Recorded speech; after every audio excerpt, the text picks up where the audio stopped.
அம்மு வந்து வீட்டுக்கு வந்தோன்னே வந்து காவேரி ரொம்ப சந்தோஷப்படுறாங்க. எப்படி வந்து விஜய் அனுப்பிச்சாரு அப்படின்னு சொல்லிட்டு காவேரி வந்து யோசிக்கிறாங்க.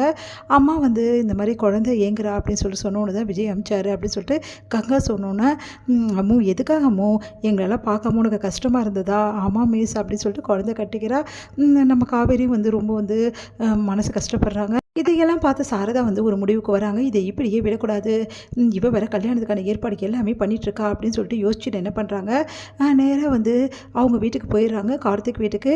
அவங்க அப்பா அம்மா வந்து நம்ம சாரதா பார்த்து ரொம்ப சந்தோஷமடைகிறாங்க. வாங்க சம்மந்தி அப்படின்னு சொல்லி சொல்கிறாங்க. சம்மந்தி ஆகிறதுக்கு முன்னாடி ஒரு விஷயத்த நான் சொல்கிறேன். என் பொண்ணுக்கு ஆல்ரெடி வந்து நான் என் பொண்ணை பற்றி நிறைய விஷயங்கள் வந்து இந்த தம்பிக்கிட்ட சொல்லியிருந்தேன். ஆனால் இந்த தம்பி கேட்காம கல்யாணத்துக்கு ஏற்பாடு பண்ணிட்டாரு அப்படின்னோடனே, நீங்கள் என்ன சொல்கிறீங்க? என்னடா சொல்கிறாங்க இவங்க அப்படின்னோடனே, அது வந்துமா இவங்க வந்து அவங்க பொண்ணை பற்றியே வந்து இதை மாதிரி சொல்கிறாங்க. அவர் ஒருத்தர் சுற்றிட்டுருக்காருல, அவர் கசின்னு சொல்லிட்டு அவருக்கு கல்யாணம் பண்ணி வைக்க தான் இப்படிலாம் பண்ணிகிட்ருக்காங்க அப்படின்னு நான் கேள்விப்பட்டேம்மா. அதனால தான் அப்படின்னோடனே, அதெல்லாம் ஒன்றும் இல்லைங்க. என் பொண்ணு யாரை விரும்புகிறாளோ அவளை கல்யாணம் பண்ணி வைக்கலாம் தான் இல்லைன்னு. ஆனால் கொஞ்சம் நாளைக்கு முன்னாடி என் பொண்ணுக்கு ஒரு ஆக்சிடென்ட் ஆகிடுச்சு. நீங்கள் வேணால் விசாரிச்சு பாருங்கள். அந்த ஆக்சிடெண்ட்டில் என் பொண்ணுக்கு எந்த நிலைமை ஆச்சுன்னு எங்களுக்கே தெரில. ஒரு டைமில் நல்லா இருப்பா, ஒரு டைமில் கத்துவா, ஒரு டைமில் பேசுவா. எப்படி சமாளிக்குதுன்னு தெரியாமல் நானே அவஸ்தைப்பட்டுட்ருக்கேன். இந்த சூழ்நிலை எப்படி ஒருத்தர் மாப்பிள்ளையை பார்த்து நான் கல்யாணம் பண்ணி வைக்க முடியும்? நீங்களே சொல்லுங்கள். எந்த பொண்ணாவது அவளே மாப்பிள்ளை தேடிப்பாளா? இல்லை அவளே கூட்டின்னு வர சம்மந்தம்? நான் ஏதாவது தலையிட்டேன்னா பார்த்தீங்களா? எதனாலனா என் பொண்ணை பற்றி எனக்கு தெரியுங்க. அவளை பற்றி தெரிஞ்சு தான் நான் அமைதியாக இருக்கேன். அவள் தான் இந்த மாதிரி மாப்பிள்ளையை பார்த்துட்டு இந்த மாதிரி தெரிஞ்சிட்ருக்கா நான் கல்யாணம் வைக்கலன்னு.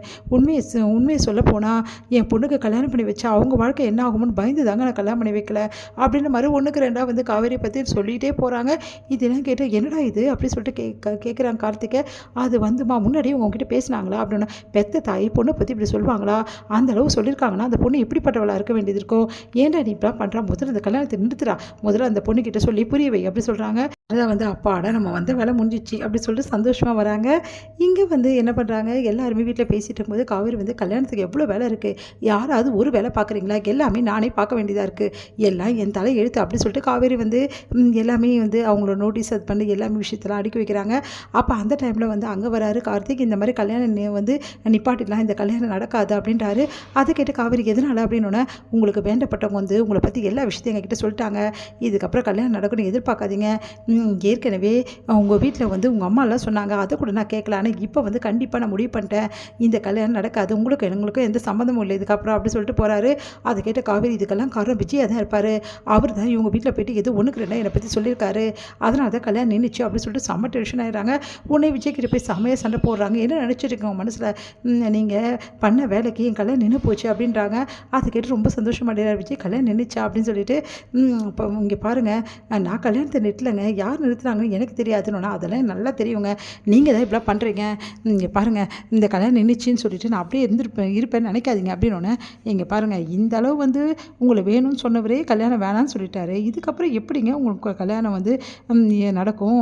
அதுவும் யார் உங்களை கல்யாணம் பண்ணிப்பாங்க அப்படின்னு சொல்லிட்டு கேட்குறாரு. என்னங்க நீங்கள் எப்படி பேசுகிறீங்க? என்னை புரிஞ்சுக்கிட்டு என் மேலே உயிரே வச்சுருக்கிற ஒருத்தர் தான் கல்யாணம் பண்ணிப்பேன் அப்படின்றாங்க.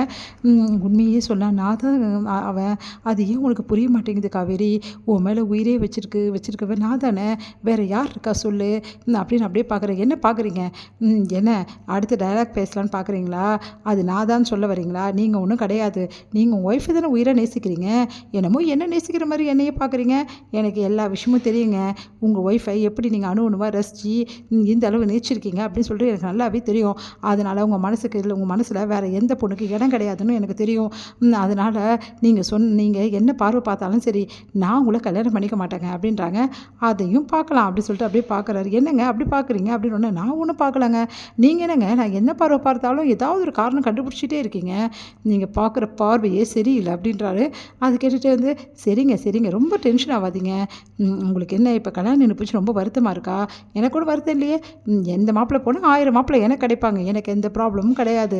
அதனால் எனக்குன்னு ஒருத்தன் கண்டிப்பாக வருவான், அவன் என்னை கல்யாணம் பண்ணிப்பான், அவனுக்காக தான் நான் வெயிட்டிங் அப்படி சொல்லிட்டு போகிறாங்க. அது வேறு யாரும் இல்லை, நான் தாண்டி செல்லும் அப்படின்றாரு.